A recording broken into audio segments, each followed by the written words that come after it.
This is Tanzania. At first glance, it looks like a natural paradise. Golden plains, mountains that brush the clouds, rivers that promise life under relentless heat. But this land hides a secret. Beneath dry grass, among sun-heated rocks, and even inside the huts, lies one of the deadliest concentrations of venomous wildlife on Earth. The danger is already here. It does not roar or warn. It moves silently. It waits. What kind of instinct allows families to raise children where a single mistake does not hurt? It kills? Welcome to Planet Tribes, where stories aren't told, they're revealed. Today, we travel across Tanzania to meet 7 tribes that have turned fangs, toxins, and shadows into part of everyday life. Cultures that thrive where fear paralyzes, and nature offers no second chances. If stories like these matter to you, subscribe to Planet Tribes and join us on future journeys to the true limits of human survival.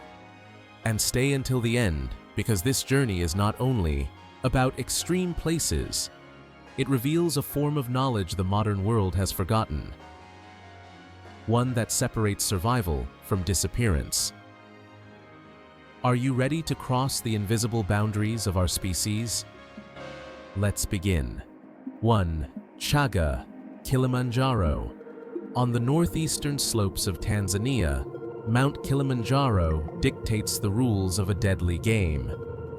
Here, in the regions of Moshi and Rombo, the CHAGGA people have built their world upon a contradiction. The country's most fertile volcanic land protected by a cloud forest where visibility is a luxury rarely granted by nature. In this environment of perpetual humidity, risks camouflage themselves beneath the constant shade of coffee plantations. Kilimanjaro does not protect, it watches. The most feared enemy is not a large predator, but the forest cobra, Naja melanoleuca. Nearly 3 meters long with dark skin that blends with wet roots, this elapid possesses a neurotoxic venom capable of causing progressive respiratory paralysis if untreated. Its venom is considered one of the most potent among African cobras and can induce severe flaccid paralysis within a very short time after the bite. Beside it, hidden under leaf litter, the puff adder, Betis arietans, waits in absolute silence. It relies so heavily on its camouflage that it remains motionless until stepped on, at which moment it strikes with extreme speed. It is responsible for more deaths in Africa than any other snake, attacking within a fraction of a second before human reaction can even activate. But the CHAGGA are not victims of their environment. They are its engineers. They have designed a unique agricultural system called Kihamba. By creating a multi-layered artificial forest, they control sunlight penetration into the soil.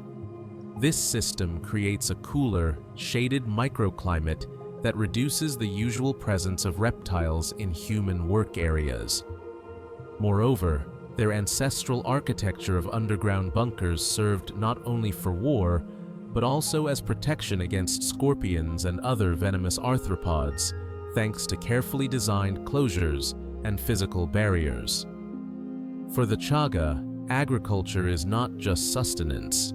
It is a biological barrier against invisible venom. Their coexistence with venom is not based on dominating it, but on anticipating it, avoiding contact, redesigning space, and turning the home into a defensive extension of the environment.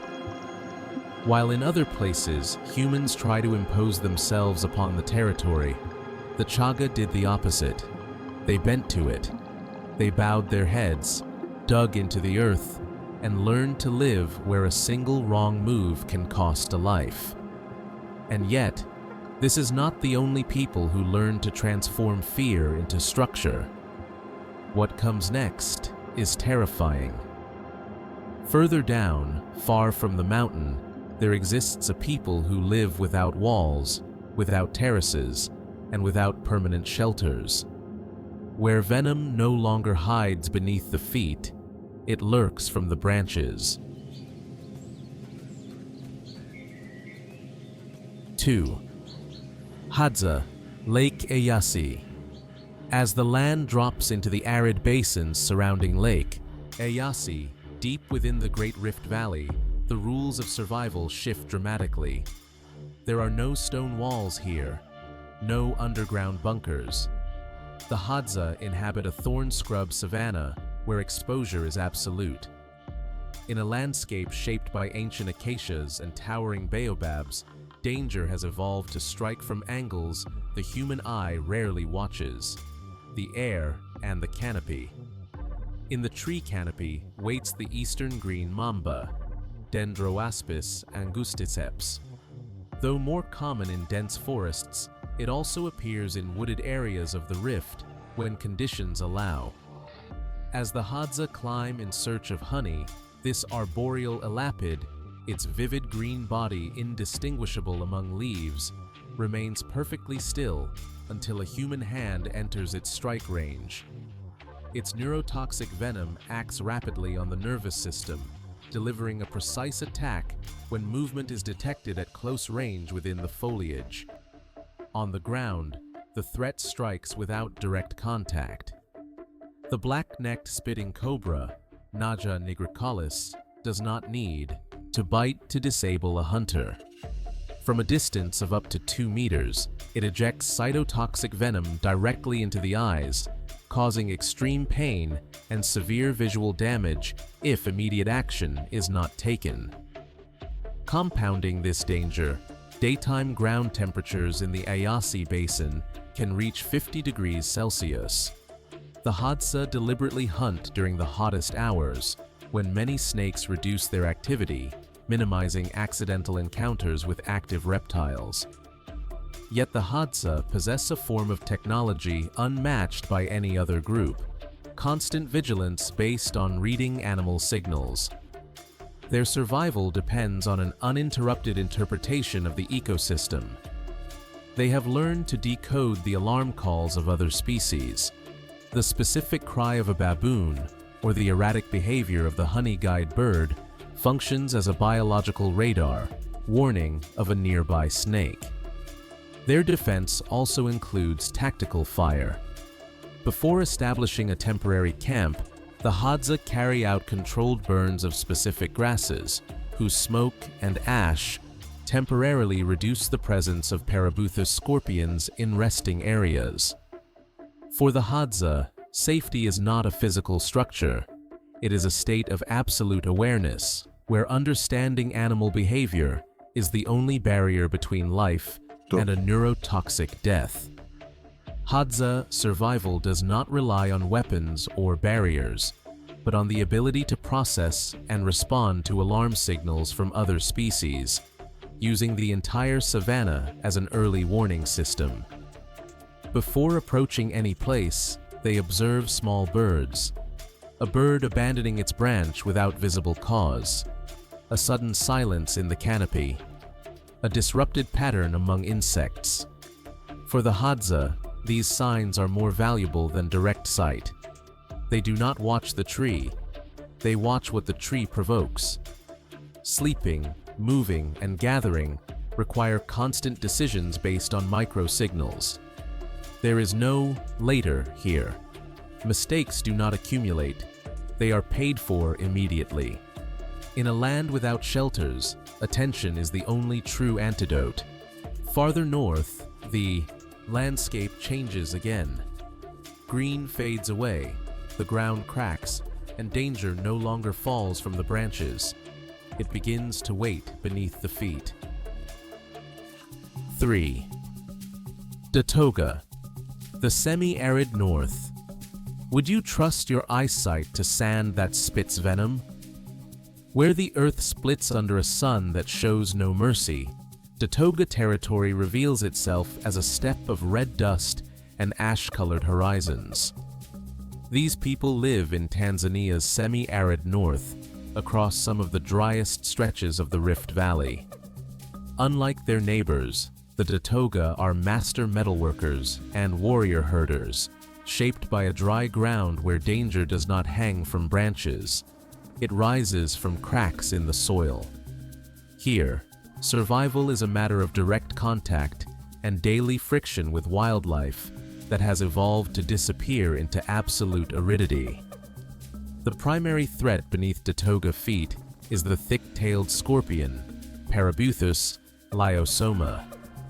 This arachnid carries a neurotoxic venom that is especially dangerous to humans, and it can also eject venom as a defensive mechanism when it feels threatened near its burrow.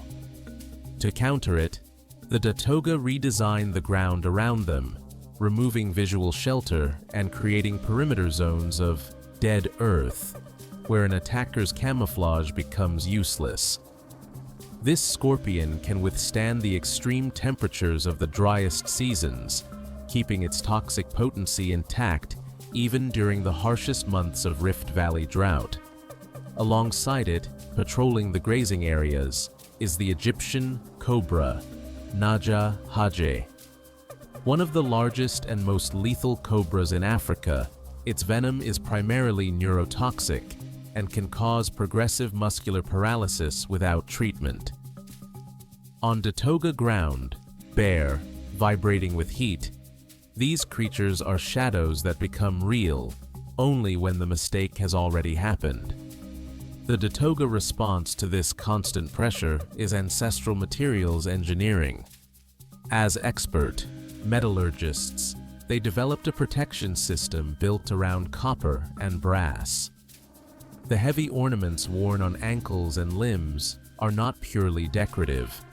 They add a physical layer of defense where most accidents occur, especially on the lower legs during herding. They also practice strict ground management in their settlements. Vegetation is systematically cleared within a 30-meter radius of their mud huts, creating a visual death zone where any movement from a snake or scorpion is detected instantly against clean earth. Their metalworking tradition is not a cultural accessory. It is an environmental solution. Limb protection, robust tools, and elevated structures reduce direct contact with the ground. Every element is designed to interrupt the animal's path before it reaches skin. Here, the battle is not against a frontal attack. It is against everyday carelessness. In this landscape, the line between life and death can be a poorly placed step, a hand resting where it shouldn't, a night without inspection before sleep. While other peoples reduce their presence to avoid contact, the DATOGA accept that risk is built into the ground itself, and they design their lives to stand between the body and the toxin. 4. MAASAI. The Northern Savanna. Across the vast northern plains where the savanna seems endless, the MAASAI live with a deadly paradox. Their land is open and breathtakingly beautiful, but once the sun drops, safety dissolves. While the world focuses on lions, MAASAI warriors know the true nighttime risk is smaller, quieter, and far more lethal. Inside their camps, known as bomas, a threat begins to move, drawn to the warmth of cattle and human bodies. The undisputed queen of this ecosystem is the black mamba, Dendroaspis polylepis. It is not only Africa's fastest snake, it is also one of the most reactive when startled in confined spaces. Its venom is a neurotoxic cocktail, described locally as a bite with no margin for error, capable of collapsing a grown adult in under 20 minutes. Its high-pressure venom delivery can inject far more than the lethal dose required for a human. Alongside it, the black-necked spitting cobra, Naja nigricollis, patrols the perimeter, ready to fire blinding bursts of venom at any silhouette that breaks the horizon line. The danger is not only the bite, It is the preemptive strike of an animal that detects footstep vibrations long before it can be seen. And that raises a single question. Could anyone stay perfectly still while hearing the hiss of a black mamba beneath a pillow? The Maasai answer to this biological minefield is traditional architecture built around interior thermal control. Their maniatas, houses made from a mixture of mud, straw, and dung, use walls of a specific thickness that act as extreme thermal insulation. By keeping the inside temperature stable, they reduce the heat spikes that draw reptiles into living spaces during cold savanna nights. Beyond that, the village's outer belt is not just a fence against predators. It is a tightly woven wall of acacia thorns, dense enough to filter movement and slow anything trying to enter. The Maasai have also developed a night movement protocol.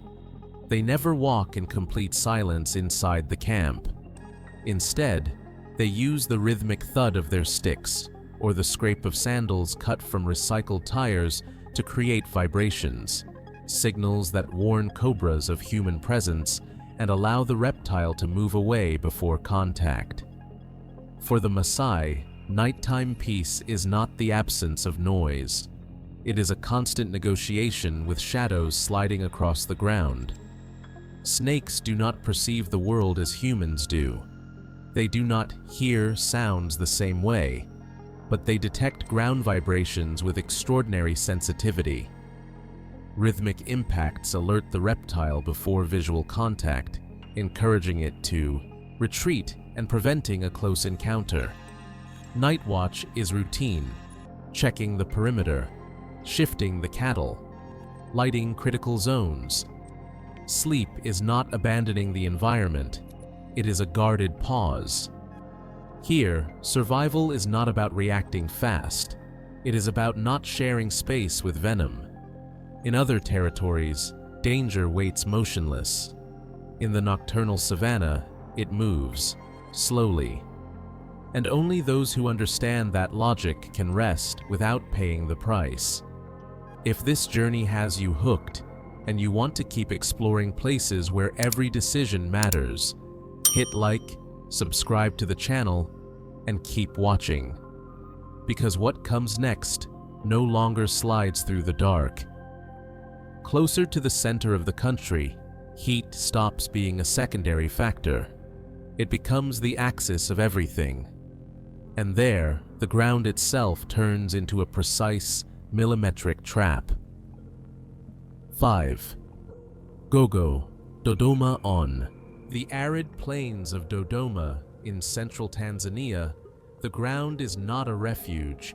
It is a furnace of red dust, where every step is a wager against chance. Here, the GOGO people inhabit a semi-arid steppe where the sun scorches the surface and forces the most lethal wildlife to seek shelter in the only places available: cracks in the earth and the shade of human homes. In this environment, the margin for error is measured in millimeters, and reaction time shrinks to fractions of a second. The risk beneath GOGO feet is embodied by the puff adder, Betis arietans, a master of stillness. It partially buries itself in fine sand, becoming virtually invisible. It carries long, mobile fangs capable of piercing surprisingly tough materials, and its strike lands before human reflexes can even engage. Nearby, the Egyptian cobra, Najahaje, patrols grain storage areas.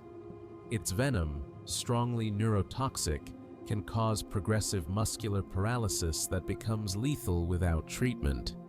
But perhaps the most insidious presence is the thick-tailed scorpion, Parabuthus species, whose speed and ability to survive for months without water make it a permanent inhabitant of the mud foundations beneath GOGO homes. The GOGO response to this thermal and biological pressure is a way of moving built on deliberate ground vibration. Living on terrain where extreme heat accelerates reptile metabolism and aggression, they developed a distinctive walk, a dragging step that produces continuous vibration through sandy soil. The goal is not stealth, it is warning. It is mechanical communication that allows cold-blooded animals to detect danger and withdraw before a human foot makes contact. They also apply an elevated placement strategy. Beds and storage platforms are lifted off the ground on supports treated with bitter plant substances that discourage reptiles and arthropods from climbing. For the GOGO, surviving the steppe is not about taming heat. It is about recognizing that, in Dodoma, the ground has memory, and every vibration can mean a warning or a death sentence. Heat does more than exhaust. It narrows the window of choice. That is why GOGO routine prioritizes timing, pauses, and familiar routes. Less surprise, less contact, fewer chances for venom to do its work. In this step, caution is non-negotiable because survival depends on a handful of details. Reptiles wait for someone to be wrong by just a few centimeters. For the GOGO, the desert is not emptiness. It is a map filled with signals modern humans have lost the ability to read. Their survival proves that even when the earth tries to burn your feet and venom waits beneath every stone, absolute attention to detail is the only technology that truly matters. Out here, the enemy does not chase, it stays, and only those who can read the smallest trace in the sand avoid paying the price of carelessness. 6. SANDWE. The Central Region. In the isolation of the Central Region, among the remnants of a dry forest that refuses to die, the SANDWE preserve knowledge the rest of the world has forgotten. This land is a transition zone, an ecotone where the density of woodland collides with the dryness of the savanna, creating a sanctuary of biodiversity and a near-perfect chemical trap. Here, danger does not only crawl, it flies, and it patrols the air with coordinated ferocity. Inside the thick brush, the forest cobra, Naja melanoleuca, moves with an agility that seems impossible for its size. It is an opportunistic hunter, using the forest's low light to deliver sudden neurotoxic strikes. Yet the most unpredictable threat for the SANDWE comes from above, the African honeybee, Apis mellifera scutellata. Known for extreme aggressiveness and a defensive swarm, response.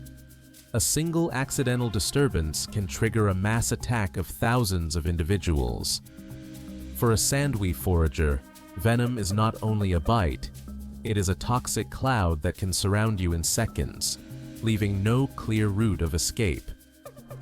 The African bee releases an alarm pheromone, isoamyl acetate, that marks the target, guiding the rest of the swarm to strike the exact same point while ignoring other distractions in the environment. The SANDWE adaptation is among the most sophisticated in Africa, chemical management of the environment. They have identified a botanical pharmacopoeia tailored to each threat. Before entering the dry forest, the SANDWE rub their bodies with extracts of bitter, resinous roots that alter the bee's defensive behavior, reducing the likelihood that the swarm will activate in response to their presence. They also possess what could be called transition track intelligence, the ability to read the freshness and continuity of a cobra's trail across mixed, sand and humus ground, estimate its recent direction, and decide whether it is safer to advance or to circle around. Their defense is not strength, it is preventive mimicry.